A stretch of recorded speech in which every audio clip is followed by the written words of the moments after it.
اللهم رب زدني علما والحقني بالصالحين اعوذ باللہ من الشیطان الرجیم بسم اللہ الرحمن الرحیم وَلَقَدْ صَرَّفْنَا فِي هَذَا الْقُرْآنِ لِيَذَّكَّرُوا وَمَا يَزِيدُهُمْ إِلَّا نُفُورًا۔ صدق اللہ العظیم۔ جو موضوع ہم چلا رہے تھے وہی آ گیا سامنے۔ اللہ اکبر۔ سورت نمبر 17 آیت نمبر 40 تک 40 آیتیں ہو گئی۔ کریم اللہ فرماتے ہیں ہم اس قرآن میں صرفنا بار بار بیان کے صرف صرف مانے پھیرنا، وہاں بقرہ میں پڑھا ہے نا تصریف ہواؤں کو ہم پھیرتے رہتے ہیں۔ تو اللہ فرماتا ہے ہم یعنی بار بار مختلف اندازوں سے اپنی وحدانیت لوگوں کو بیان کرتے ہیں کہ میں واحد لا شریک ہوں، مختلف طریقوں سے۔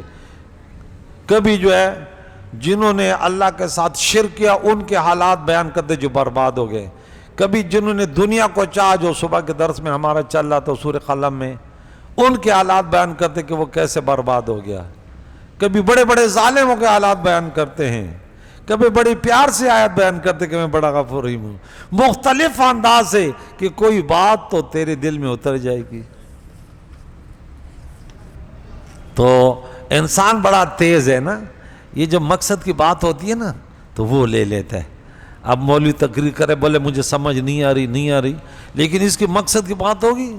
ارے اس دن مجھے کہہ رہا ہے، بولے وہ امام سے مولوی صاحب کہہ رہا تھا ارے وہ لوگ آتے ہیں جن کو اللہ بلاتا ہے۔ ارے میں نے بولا خدا کے بندے اللہ تو سب کو بلاتے، یہ تو نے کون سی غلط فہمی میں مبتلا ہو گیا؟ اب تو سنیما میں خود جاتا ہے، مسجد میں تمہیں اللہ لے کر آئے گا۔ اللہ فَعَلَمَهَا فُجُورَهَا وَتَقْوَاهَا قَدْ أَفْلَحَ مَنْ زَكَّاهَا وَقَدْ خَابَ مَنْ دَسَّاهَا۔ کتابیں بھیجے، انبیاء بھیجے، یہ جنت میں راستہ جانے والا ہے، یہ جہنم میں جانے والا ہے، تمہارے اندر قوت، تمہیں سب جہنم میں جاؤ جنت میں جاؤ، نہ تمہیں جنت میں پکڑ کے جاتا ہے نہ جہنم میں۔ میں نے بولا یہ کون سا عقیدہ بنا ہے کہ تو کہتے ہیں ہمیں اللہ بلاتا ہی نہیں ہے؟ واہ بھائی واہ۔ یہ میں نے بولا وہ مولانا صاحب نے تو کہہ دیا۔ میں نے بولا اپنے مقصد کی بات کیسے سمجھ آئی کہ جب اللہ بلائے گا تو ہم آ جائیں گے۔ واہ بھائی واہ۔ اللہ تعالیٰ نے تو تمہیں شعور میں روز ازل میں تمہیں کہا تھا الستُ بربکم، تم نے اس وقت قالوا بلا کہا۔ یہاں دیکھیں قرآن پاک میں اللہ بڑی پیاری باتیں بتاتے ہیں کہ دلیلوں سے، مثالوں سے، حکمتوں سے، عبرتوں سے، قصوں سے، اور ایک ہی مضمون کو چند جگہ مختلف پیرائیوں میں سمجھایا گیا، کیونکہ بعض لوگ دلائل سے مانتے ہیں، بعض لوگ ڈر سے، بعض مثالوں سے۔ قرآن کریم سب کے لیے سب کو مختلف انداز سے سمجھاتا ہے۔ کوئی ہے کہ سمجھے؟ وَلَقَدْ يَسَّرْنَا الْقُرْآنَ لِلذِّكْرِ فَهَلْ مِن مُدَّكِرٍ۔ کیسے مختلف طریقوں سے اس قرآن پاک کو اللہ تعالیٰ نے مخلوق کے لیے بیان کیا۔ وَلَقَدْ صَرَّفْنَا، اور بے شک ہم نے اس قرآن میں طرح طرح سے، یعنی سب سے پہلے وہی توحید ہے۔ قرآن پاک کے موضوع ہے توحید، کہ بار بار بیان کہ مجھے واحد لا شریک مانو، تاکہ لیذکر، تاکہ یہ نصیحت حاصل کریں، تاکہ یہ سمجھ جائیں۔ وما یزیدہم الا نفورا، اور جتنا انہوں نے سنا قرآن کو تو ان کافروں کے مرتبہ کے مزید ان کی نفرتیں اور بڑھ گئی ہیں۔ قرآن تو علاج ہے نا، لیکن انہوں نے محبت سے سنا ہی نہیں ہے، یہ اور دور ہو گئے۔ اس قرآن میں، اس رکوع میں عقائد اسلامیہ سے چاروں اہم ترین بنیادی عقائد کو یہاں بیان کیا گیا ہے۔ پہلے اس رکوع میں جو ہم پڑھ رہے ہیں، پہلے قرآن کے بارے میں، قرآن پاک میں مختلف جگہوں، یہ قرآن پاک کا نام بار بار آتا ہے کہ دیکھو یہ بہت پیاری کتاب ہے، اس میں بڑی حکمت ہے، اس کو سنو گے تب بھی عبادت ہے، اس کو دیکھو تب بھی عبادت ہے، سے محبت کرو تب بھی عبادت ہے، بس صرف ٹچ ہو جاؤ بس۔ اللہ اکبر۔ ان کو یعنی انہیں عملی جامہ پہنانے والے سے محبت کرو تب بھی کامیاب ہو جاؤ گے۔ علماء سے کیوں محبت کرتے ہیں؟ کہ بھئی وہ قرآن پاک کو سمجھتے ہیں۔ یہی ہوتا ہے نا، یہ تو ہمیں پتہ ہے کہ ہمیں بھئی کچھ دیں گے تو نہیں، اکثریت تو ایسے کہ وہ چندہ مانگیں گے، مزید دینا پڑے گا. یعنی کوئی دنیاوی لالچ عالم سے آپ نہیں کر سکتے الا ماشاءاللہ کوئی ہوں گے. ہاں میرے پاس جو بھی آتے ہیں نا، میں نے بولا حضور میں ایک امام ہوں، مجھ سے دعائیں کروایا کرو، میں سائل پوچھو. تم ادھر گھوم گھوم کے ہم میرے پاس بیٹھ جاتے. حضور بتانا نہیں کسی کو، بہت بڑی مجبوری ہے، چھپ کے سے بس میری مدد کرنا. اللہ تعالیٰ کسی کو کسی کا محتاج نہ کرے. بولا آمین. پہلے قرآن کے بارے میں، پھر توحید باری تعالیٰ کے بارے میں، پھر رسول اللہ صلی اللہ تعالیٰ علیہ وسلم کے بارے میں، اور پھر قیامت کے بارے میں. سب سے پہلے قرآن کے بارے میں فرمایا کہ ہم نے اس قرآن میں نصیحت کی باتیں بار بار بیان فرمائی اور کئی طرح سے بیان فرمائی. کہ جیسے کہیں دلائل سے، تو کہیں مثالوں سے، تو کہیں حکمتوں سے، اور کہیں عبرتوں سے. فرعون، حامان، بڑے بڑے فرعونیوں کے واقعات کے تم عبرت حاصل کرو، بڑے طاقتور تھے، حالات کیا ہو گئے. اور مختلف اندازوں میں بیان کرنے کا اصل مقصد یہ کہ لوگ کس طرح نصیحت و ہدایت کی طرح آئیں اور سمجھیں.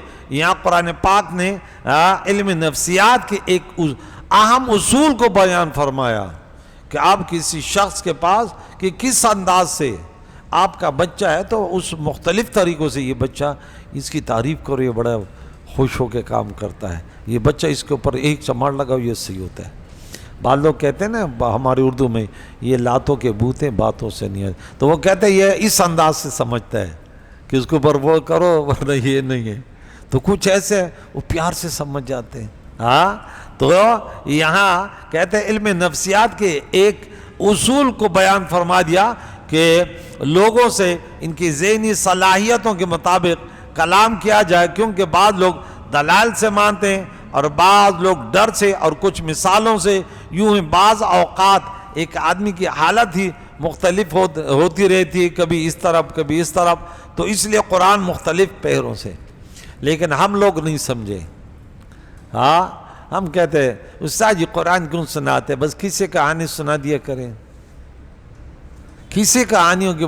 یعنی وہ ایک تو یہ واقعات ہے جو ہم پائیں، وہ کہتے ہیں یہ والے نہیں، وہ جو مبالغے والے ہوتے ہیں جس کی کوئی اصل نہ ہو وہ سنا دیا کریں. میں نے بولا اب تو مجھے سکھائے گا تقریر کرنا. اب کلمہ تو آتا نہیں ہے کہ کلمہ بھی تمہیں یاد ہے یا نہیں ہے. آگے جس نے پوری زندگی مدرسوں میں سکھایا اس کو کون سکھاتا ہے جس کو کلمہ بھی نہیں آتا ہے. اب پوتی جو ہے نا دادی کو شادی کے وہ حالات بتائیں گے کہ شادی کیسے ہوتی ہے، یہ کیسے ہے. ارے وہ دادی بن گئی، پوتی تمہیں کیا پتا ہے. کسی وقت اسے ڈرا کر سمجھانا مفید ہوتا ہے اور کسی وقت نرمی سے. تو قرآن پاک نے تمام لوگوں کو ان کے تمام احوال کی رعایت کرتے ہوئے سمجھایا ہے، لیکن آیت کے آخر میں فرمایا کہ اس اصلاح و تفہیم نے کفار کے حق سے نفرت میں ہی اضافہ کیا، کیونکہ بارش اگرچہ برکت والی ہوتی ہے لیکن اگر کسی جگہ پر گندگی کا ڈھیر ہے تو وہاں جتنی بارش ہوگی بدبو پھیلے گا. کلو اناء ینضح بما فیہ قل لو کان معہ آلہۃ. اللہ کی وحدانیت کا بیان ہے. آپ فرما دیں اگر اللہ کے ساتھ دوسرے بھی خدا ہوتے، حقیقی مشکل کشا اور حاجت روا ہوتے، معبود ہوتے، کما یقولون جیسے لوگ کہتے ہیں کہ اللہ کے لئے، بت پرست کیا کہتے ہیں، اللہ کے لئے کچھ کیا کر سکتا ہے، یہ بس کسی کو یہ اختیارات دیے ہیں، کسی کو یہ دیے ہیں. بتوں کے بولے یہ اللہ کے لئے تھوڑی کر سکتا ہے. استغفر اللہ، کیسی بات ہے. تو اللہ کریم فرماتے اذن، تو اس وقت اگر ایسے ہوتا لبتغوا الی ذی العرش سبیلا، تو جب تو وہ عرش کے مالک کی طرف کوئی راستہ اور ڈھونڈ نکالتے، پھر تو یہ عرش والے تک پہنچ جاتے. سبحانہ وتعالی عما یقولون علوا کبیرا، وہ ظالموں کی بات سے پاک اور بہت ہی بلند و بالا تر ہے. آپ فرماؤ اس آیت میں قل، آپ فرما دیجئے اللہ کی وحدانیت، قل هو اللہ احد. جب حضور کی شان کی بات ہوتی ہے تو اللہ فرماتا ہے اِنَّا أَعْطَيْنَاكَ وَالضُّحَىٰ وَاللَّيْلِ إِذَا جَاءَ أَلَمْ نَشْرَحْ لَكَ صَدْرَكَ. پھر کیا شان ہے ہماری نبی کی، ہاں وَمَا أَرْسَلْنَاكَ إِلَّا رَحْمَةً لِّلْعَالَمِينَ. تو تم فرماؤ، اس آیت میں اللہ کریم نے اپنی توحید کی ایک قطعی مگر نہایت عام فہم دلیل بیان فرمائی ہے کہ بالفرض اگر دو خدا ہوتے تو ان میں ایک کا دوسرے سے ٹکراؤ لازمی طور پر ممکن ہوتا. جیسے ان میں سے ایک ارادہ کرتا کہ زید حرکت کرے، ہر چیز اللہ کے ارادے سے ہوتا ہے نا، اور دوسرا ارادہ کرتا کہ روکا رہے، ساکن رہے. کتنا پیارا انداز ہے. اب حرکت اور سکون دونوں چیزیں فی نفسی ممکن ہیں کہ حرکت بھی کرے یا رک جائے. اسی طرح دو خداؤں کا حرکت اور سکون میں سے ہر ایک چیز کا ارادہ کرنا بھی ممکن ہے، لیکن دونوں کے ارادے کے بعد ہوتا کیا؟ اگر ان کے ارادوں کے مطابق حرکت اور سکون دونوں چیزیں واقع ہوتی تو یہ متضاد چیزیں ان کا جمع ہونا لازم آتا. اور اگر دونوں واقع نہ ہوتی تو ان خداؤں کا عاجز ہونا لازم آتا. اب دونوں کہتے ہیں، ایک کہتا حرکت کرو، دوسرا کہتے نہ کرو. اب کیا ہوتا؟ ایک کو ترجیح ہوتی تو جس کو ترجیح نہیں ہوتی وہ خدا نہ ہوتا. ایک کہتے حرکت کرو، دوسرا کہتے نہ کرو. اب کیا ہوتا؟ یہ زبردست مثال دی. اور اگر ایک واقع ہو دوسری نہ ہو تو دونوں میں سے ایک خدا کا عاجز ہونا لازم آئے گا، اور جو عاجز ہے وہ خدا نہیں، کیونکہ عاجز ہونا محتاجی اور نقص ہے اور واجب الوجود ہونے کے منافی ہے. تو ثابت ہوا کہ دو خدا محال ہیں، اللہ ایک ہی ہے، واحد لا شریک. کن فیکون، قل هو اللہ احد. تسبح له السماوات السبع والارض ومن فیہن. ساتوں آسمان اور زمین جو ان میں مخلوق ہے سب اللہ کی تسبیح بیان کرتے ہیں، وہ بیان کرتے ہیں. وَإِن مِّن شَيْءٍ إِلَّا يُسَبِّحُ بِحَمْدِهِ. کائنات کی ہر چیز اللہ کی تحمید اور تسبیح بیان کرتی ہے. وَلَٰكِن لَا تَفْقَهُونَ تَسْبِيحَهُمْ. لیکن تم ان کی تسبیح اور تحمید نہیں سمجھتے. اب ہر چیز اپنے اعتبار سے اِنَّهُ كَانَ حَلِيمًا غَفُورًا، وہ بہت بخشنے والا، حلیم بردبار ہے اور بخشنے والا ہے. یہاں بڑی پیاری باتیں کی ہیں کہ یعنی فرشتے اور دیگر مخلوقات، کیونکہ جن و انس کے سوا کسی مخلوق میں کوئی مشرک کافر نہیں ہے سوا ان دونوں میں. سَنَفْرُغُ لَكُمْ أَيُّهَ الثَّقَلَانِ. تو اس سے معلوم ہوا کہ ہر چیز زبان قال سے رب کی تسبیح خواہ ہے، رب کی تسبیح خواہ ہے. صرف زبان حال سے نہیں، کیونکہ حال تو ہر عاقل سمجھ جاتا ہے. ہاں ان کا قال سمجھ سے ورا ہے. بعض صالحین وہ قال بھی جانتے ہیں اور ان کی تسبیح سنتے ہیں. چنانچہ صحابہ کرام کھاتے وقت کھانے کی تسبیح سنا کرتے تھے. ستون کے رونے کی آواز ستون حنانہ، حضور کھجور کا تنا حضور ٹیک لگا کے خطبہ دیتے تھے اور ان کے رونے کی فریاد صحابہ نے سنی. حضور نے گلے لگا کے تسلی دی. کھجور تو کیا چاہتا ہے؟ حسن بصری کہتے دیکھ کھجور کا تنا تو حضور کے فراق میں روئے، لیکن تمہاری آنسوں کبھی نہیں ہوئے حضور کے فراق میں. حضور کے فراق میں روئے تو حضور کھجور کو بھی کہتے ہیں کیا چاہتے ہو تم؟ ایک جماعت، ایک نبا، وہ بھی خشک تنا. ایک ہے جسم نامی، وہ جسم نامی سے ختم ہو گیا، جماعت کے طرف چلا گیا، پھولتا بولنا ختم ہو گیا. اس کو حضور کہتے ہیں کیا چاہتے ہو؟ امتی تو اگر رسول اللہ کا سچا غلام بنے گا تو پھر حضرت ربی کو حضور نے فرمایا کیا چاہتے ہو؟ بولے یا رسول اللہ جنت میں آپ کی رفاقت چاہتا ہوں. بولے کچھ اور بھی تو مانگ. اللہ اکبر کبیرہ. امتی بن کر کے تو دیکھ. پھر سب کچھ تیرا نہ ہو تو پھر کہنا. پھر اسرائیل میں ڈانٹتا ہوں لوگوں کو، اے بے نمازیوں، اے شرابیوں، اے بدکاروں، متکبرینوں، تمہارے وجہ سے اسرائیل مسلمان پر مسلط ہے، تمہارے گناہوں کے نحوست سے آج مسلمان ذلیل ہے اور ذلیل ہوتا رہے گا. اتنی نحوستیں پھیل رہی ہیں. کس کی وجہ سے؟ زانیوں کی وجہ سے، بے نمازیوں کی وجہ سے، حرام خوروں کی وجہ سے، والدین کو ستانے والوں کی وجہ سے، پڑوسیوں کو ذلیل کرنے والوں کی وجہ سے، یتیموں بیوہ بے سہاروں پر ظلم کرنے والوں کی وجہ سے، عصبیت اور لسانیت فرقواریت کی آگ پھیلانے والوں کی وجہ سے. کہتے ہم تو فلاں ہیں اور یہ تو فلاں ہے. تو رسول اللہ کی امتی کو، اے جہنمی، رسول اللہ کی امتی کو غلط نگاہ سے نہ دیکھ ورنہ جہنم میں چلے جاؤ گے.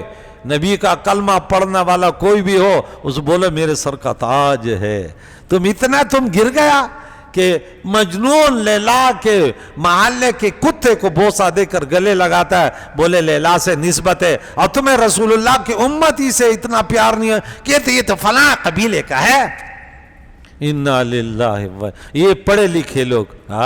میں ایک جگہ امامت کرتا تھا، وہاں میری لڑائی ہو گئی تو میں نے بولا پڑھے لکھو تو تم ہو لیکن صرف کلمہ نہیں آتا بس. پڑھے لکھو تو تمہیں بس تمہیں صرف نماز نہیں آتی بس. پڑھے لکھو تو تم ہو لیکن حلال و حرام کی تمیز نہیں ہے بس. میں نے بولا یہ سبحان اللہ، یہ کیسے پڑھے لکھے؟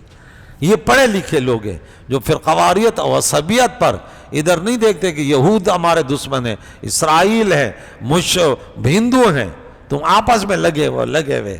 یہ جو ہے نا، یہ فلاں زبان کا ہے، اس کو جو ہے نہیں چھوڑیں گے. انا للہ. بھائی یہ زبان والوں کے پیچھے کیوں پڑ گیا؟ اللہ کریم، یہ اللہ کی قدرت ہے کہ کسی کو اردو زبان عطا کی تو کسی کو پشتو، تو کسی کو فارسی، تو کسی کو فلاں. اس میں کیوں پڑے ہو؟ بھائی حضور کا کلمہ پڑھا، بولا میرا بھائی ہے. بھائی ہے نہیں ہے؟ کس نے کہا؟ قرآن میں اللہ نے کہا. آگے دیکھے چلتے ہیں کہ ہر چیز تسبیح بیان کر دی. صحابہ کرام نے کھاتے وقت کھانے کی تسبیح سنی اور ستون حنانہ کے رونے کی آواز سنی. خیال ہے اگرچہ ہر چیز تسبیح پڑھتی ہے لیکن ان تسبیحوں کی تاثیروں میں فرق ہے. ایسے ہی سبزے کی تسبیح جو ہے وہ میت کے کیا ہے؟ عذاب قبر میں تسبیح. حضور نے سبز درخت وہ ایک شاخ رکھی نا. اب بھائی مٹی بھی تو تسبیح پڑتی ہے، کفن کا کپڑا بھی تو وہ وما من الا یسبح. کہتے تاثیر الگ الگ ہے. سبزے کی تسبیح سے میت کے عذاب قبر میں تخفیف ہوتی ہے، اگرچہ خود کفن اور قبر کی مٹی بھی تسبیح پڑھ رہی ہے. ایسے ہی اس لیے قبر پر پھول و صبر ڈالتے ہیں کہ یہ سبز ہوں گے تو تسبیح پڑھیں گے، وہاں پودے لگائے جاتے ہیں چھوٹے چھوٹے. ایسے ہی کافر و مومن کی تسبیح کی تاثیر میں فرق ہے، بلکہ خود مومنوں میں ولی اللہ اور غیر ولی کی عباداتوں میں کتنا فرق ہے. تو ہر عبادت میں دیکھیں، عبادت کی تعداد کو نہیں دیکھا جاتا. میرے نبی نے کیا فرمایا کہ میرے صحابہ ایک مد کھجور خرچ کریں تو آنے والے وقت میں وہ احد کے پہاڑ کے سونے کے برابر خرچ کریں گے تو میرے صحابی کے برابر نہیں آئیں گے. ان کی شان ہی کچھ الگ ہے. کیوں؟ اخلاص کو دیکھا جاتا ہے. کس کو؟ نماز تو سب پڑھ دیں، سجدے تو سب، لیکن کچھ ایسے نمازی بھی ہیں اس کی نماز اس کو جہنم میں لے کے جا رہی ہے. میں کہتا ہوں وہ بھی نمازی، اس کو انعام کیا ملا؟ جہنم کا نیچا طبقہ. وہ کون ہے؟ جو نماز میں سستی کرتے ہیں. قرآن کی 2 آیتیں ہمیشہ یاد کرواتا ہوں، اس بچے کو بھی یاد ہوگی. یاد ہے دونوں؟ اور سورہ نساء 142 اور 54 یاد رکھو.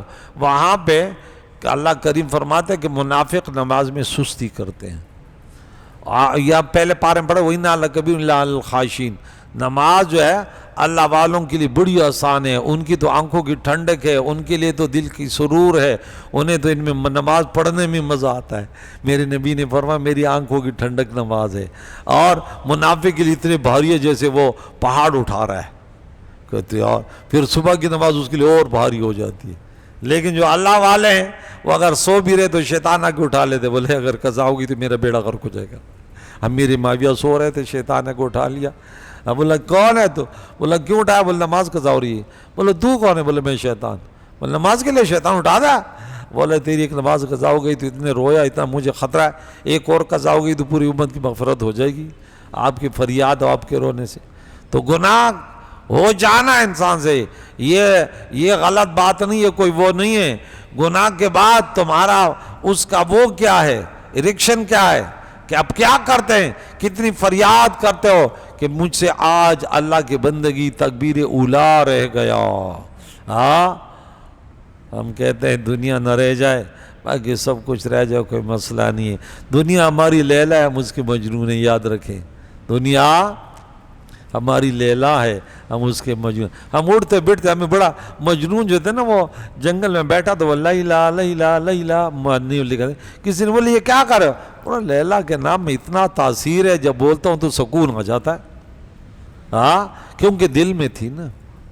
تو اب ہمیں اللہ کے نام سے جو قرآن کہتا ہے، ہاں سورت نمبر 13 سورہ رعد آیت نمبر 28، اللہ بذکر اللہ تطمئن القلوب. لیکن سکون کیوں نہیں ملتا؟ زبان پہ ہے، دل میں نہیں ہے. جب دل میں آئے، یہ تو نسخہ تو قرآن نے بتایا کہ اگر سکون چاہیے تو بولو لا الہ اللہ اللہ اللہ. ہاں اللہ کے نام میں کتنا بڑا سکون. لیکن آپ کو پتہ ہو کہ میرے خدا، میرے معبود، جس جو ہمارا خالق اور مالک ہے، یہ اس کا نام ہے. تم اس کی تسبیح نہیں جانتے. اور جب قرآن بس یہاں تک کل پڑھیں گے، پھر قرآن کی باری. وَإِذَا قَرَأْتَ الْقُرْآنَ جَعَلْنَا بَيْنَكَ وَبَيْنَ الَّذِينَ لَا يُؤْمِنُونَ بِالْآخِرَةِ حِجَابًا مَسْتُورًا. اور اے محبوب، آپ جب قرآن پڑھتے تو ہم آپ اور ان کے درمیان جو کافر ایمان نہیں لاتے ہیں آخرت پر، ایک چھپا ہوا پردہ کر دیتے ہیں. ابو لہب کی بیوی آئی، بولا یہ جب سورہ لہب نازل ہوئی نا، تبت یدا، تو بولا اب میں دیکھتی ہوں یہ میری ہجو کرتے ہیں. تو صدیق اکبر رضی اللہ تعالیٰ عنہ پیارے عقائد و جان بیٹھے تھے، یہ آ گئی. بولا وہ کہاں گیا؟ اب وہ حضور بیٹھے ہوئے، اس کو نظر نہیں آ رہا. تو صدیق اکبر کیا رسول اللہ آپ؟ بولے اللہ نے میرے ان کے درمیان پردہ کر دیا. بولے میں آئی ہوں سے، وہ عورت تھی ام جمیل. تو یا اللہ تعالیٰ اتنا بڑا کریم ہے، اس قرآن میں ہر بات بیان کی گئی ہے کہ تم اللہ کے اس قرآن سے محبت کرو گے. تم گھر میں صبح اٹھو تلاوت کرو، راستے میں جاؤ تو آیت الکرسی آپ کی زبان پہ ہونی چاہیے، اللہ کا ذکر کرو، درود پڑھو، استغفار. لیکن آپ کی زبان جو ہے نا، ایسے نہ ہو کہ یہاں ہینڈ فری لگائی، وہ گانا ادھر گا رہا ہے تو ادھر ادھر ادھر خسرے کی طرح دیوس پہ موٹر سائیکل پہ ناچ رہا ہے، کم وقت کہیں کا، بدتمیز کہیں کا. آج کل کے انسانوں کو چیک کرنا، ان کے موبائل چیک کرو کہ کتنے گانے انہوں نے بھرے ہوئے. اللہ والے ان کے قرآن پاک میں کتنی تفسیری، کتنے کتاب. میں نے بولے یہ موبائل ہمارے پاس بھی ہے، تمہارے پاس بھی. تم سر میں بول تو ایک آیت تو قرآن پاک کی نکال کے دکھا دو اور مجھ سے پوچھو. اس موبائل میں دنیا کی ہر چیز، اتنی بڑی لائبریری ہے، حدیث پوچھو، قرآن کی آیت پوچھو، کوئی چیز پوچھ لو، اسی میں ہے. وہ رات دن ہم اس کے ذریعے دین کی تبلیغ کریں، اور دوسرے نے شیطان کی تبلیغ کر رہے ہیں. لگے ہوئے کوئی شیطان کے مددگار ہے، شیطان نے لگایا ہوئے، اور کوئی اب مقابلہ ہے. ٹھیک ہے نا، یہ آلات ہیں، یہ خود نہ برا ہے نہ اچھا ہے. آپ اچھے ہیں تو یہ آپ کے لیے اچھا ہے، دین کی تبلیغ کرو. اگرچہ بعض لوگ برا مانتے ہیں، وہ کہتے ہیں نہیں یہ اچھا ہو ہی نہیں سکتا. میں نے بولا نہیں، اگر یہ اچھا نہیں سکتا تو پھر تو انسان کا دماغ سب سے بڑا خطرناک ہے. بولو یہ جو نارمل انسان ہے، بولے یہ اچھا نہیں ہے، دیوانہ اچھا ہے. دیوانہ تو جنت میں نہیں جائے گا نا. یہ نارمل سوچے گا، دنیا کے بارے میں سوچے گا، بنگلہ کے بارے میں سوچے گا، تکبر کے بارے میں سوچے گا، غرور کے بارے میں سوچے گا، کینہ بغض کے بارے میں سوچے گا، بہت ساری برائیاں اسی سے سوچے گا. تو بولے یہ دماغ سب سے گندی چیز ہے. لیکن بھائی اس لیے تھوڑی ہے، تو اچھا بھی تو سوچ سکتے ہیں. یہ زبان کتنی اچھی ہے، آنکھیں کتنی، آپ لوگ یہ سب اعضاؤں کی مدد سے آپ یہاں بیٹھیں تو یہ اچھے ہیں. آپ ان کو صحیح استعمال کر، آپ اس کے ڈرائیور ہیں. جہاں چاہو اس گاڑی کو، یہ گاڑی ہے، اس کو سنیما میں لے جاؤ، یا جو ہے نا بہت سارے یہاں پہ ابھی نکلو، یہاں پہ یہ فٹ بال یہ پیچھے جو گراؤنڈ ہے اس کے کنارے میں اپنے آپ کو بٹھائے ہوئے ہیں، کوئی غیبت کر رہا ہے تو کوئی گانے سن رہا ہے تو کوئی اس پہ لگے ہوئے ہیں، تو بس دنیا کی رنگوں میں رنگے ہوئے ہیں۔ ہاں اللہ انہیں ہدایت دے، بولو دعائیں کرا کرے انہیں کہ اس کی ڈرائیونگ شیطان کر رہا ہے۔ ہاں شیطان نے ان کو لگا بولے یہ کرو، چھوڑو یہ لوگ تو فارغ ہیں، ادھر آ کے بیٹھے ہوئے درس کر رہے ہیں، آپ دنیا مختصر مزے اڑاؤ۔ یہ اللہ غفور الرحیم ہے، دغا دو قدد شیطانو چے رب دے رحیم، گناہ کا پہر زمانو چے رب دے رحیم، اللہ رحیم دے ختمکڑ گناہ نائے او فانی دنیا دا کڑے ارمانو نائے۔ کہتے ہیں شیطان کہتے ہیں اللہ رحیم ہے، گناہوں میں گھس جاؤ، یہ اللہ رحیم ہے۔ اللہ کہتے ہیں ارے یہ شیطان کا دھوکہ ہے، اللہ رحیم تو ہے لیکن تو گناہ نہ کر، یہ فانی دنیا ہے، پچھتاؤ گے۔ اللہ کریم میرے بھائی میرے بیٹوں کو اجر عظیم عطا فرمائے۔ یا اللہ ہمیشہ نفس اور شیطان کے مکاری سے بچا۔ یا اللہ کریم مولا ہمیں اعمال صالحہ کی توفیق عطا فرما۔ تیرے اس پیارے کلام سے محبت کرتے ہیں، یا اللہ اس محبت کو یا اللہ اس دلوں سے نہ نکال، اس کو یا اللہ مزید پختہ کر دے۔ یا اللہ انہی کے محبت میں تیرے نیک لوگوں سے محبت کرتے ہیں، جیسے تیرے نیک بندے رات دن تیری بندگی میں تیرے پیارے کلام سے انہوں نے محبت کیا، ہم بھی ان سے محبت کرتے ہیں، ان کی سیرتوں کو اپنانے والے بنا۔ ہمارے حاضرین سامعین میں جو پریشان آ رہے ان کے پریشانیوں کو دور فرما، بے روزگاروں کو رزق حلال عطا فرما۔ یا اللہ رزق کی تنگی سے بچا، روحانی جسمانی امراضوں سے بچا، صراط مستقیم پر جینا ہو، اسی پر موت و بس یہیں تڑپ ہے۔ یا غیاث المستغیثین اغثنا یا رب، وصلی اللہ علیہ وسلم۔